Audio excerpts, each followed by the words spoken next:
When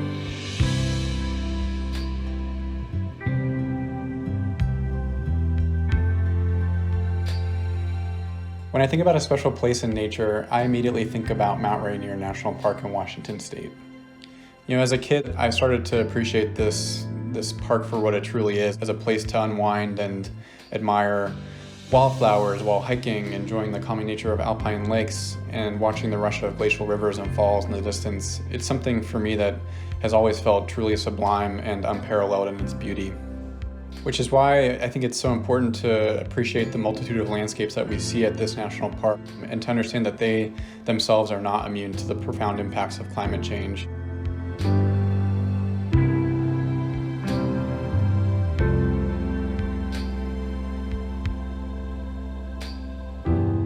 A place that has inspired me to protect the environment for current and future generations are the Galapagos Islands in my beloved Ecuador. The Enchanted Islands have a particular meaning to me, not only because they were the place where I took my first steps, but also because they were the first place where I saw animals living in their natural habitat not feel threatened by the presence of human beings. And this has led me to believe that if we learn to coexist with other beings in a more peaceful manner, this could happen all across the world we live in.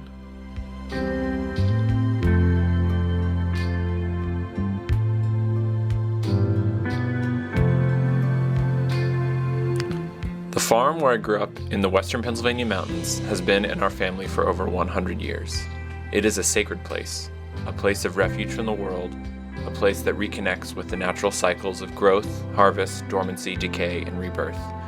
I fight to preserve and protect these places, helping transform them into a legacy that lasts another 100 years and beyond.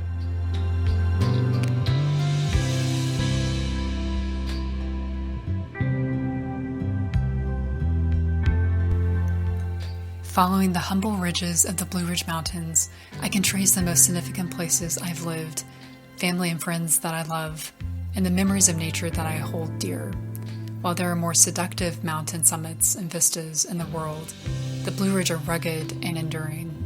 You fall in love anew with each moment spent in their embrace and become fiercely devoted to their preservation and protection.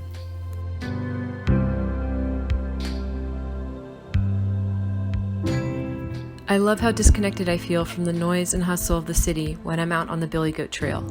Just 15 miles north of DC, the trail follows the rocky cliffs and terrain along the Potomac River. Out here on the trail, there are really no indications of city or suburban life, just the sound of the river and the wind whistling through the trees. It's so refueling to get out there and reconnect with nature for an afternoon.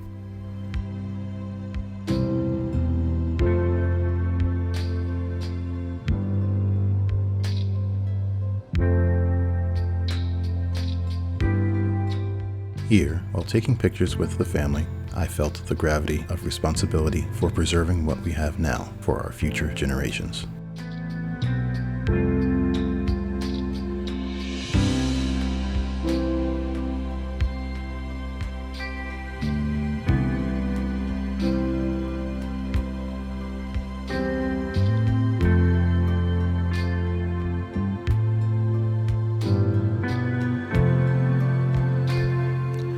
Once on a trip to the Bay of Fundy, a whale came up alongside our boat. We made eye contact with it. Direct eye contact with it. It was huge, and it was calm, and it was graceful, and so fragile. How can you not feel some responsibility when nature looks right at you?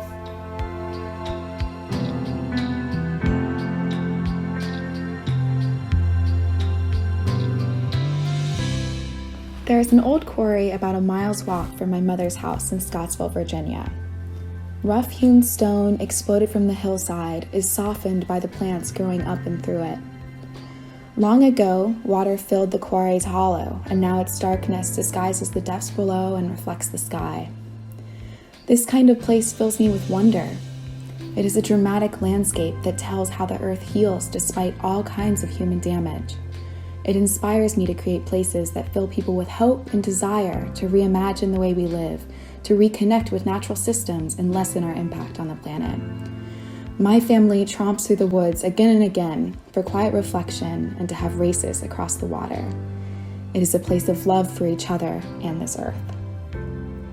My childhood home in Montgomery, Alabama had a great backyard with a huge magnolia tree.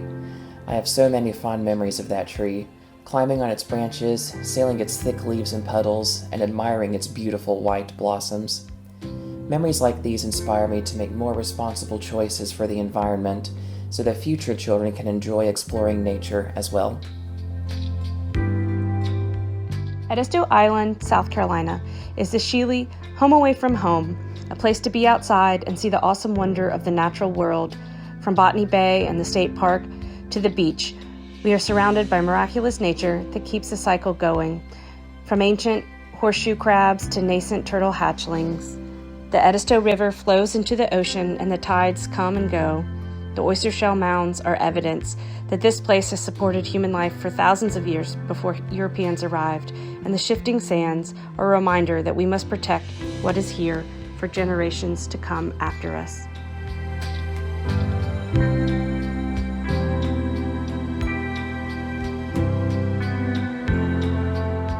Get out there and appreciate what we have. Then inspire them to keep it.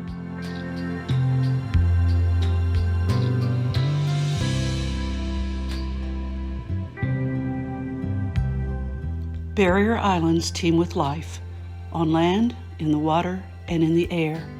The simplicity of the landscape, the colors, and the sounds all contribute to my love of these places and my desire for my grandchildren and their grandchildren to experience it as I do.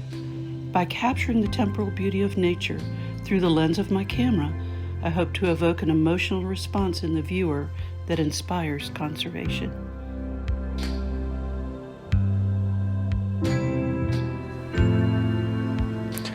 In dense urban places in the world, a green space is a very precious commodity.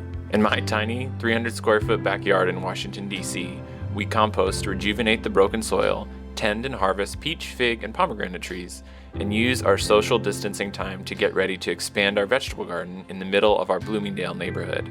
It renews me to reconnect to the earth beneath the concrete.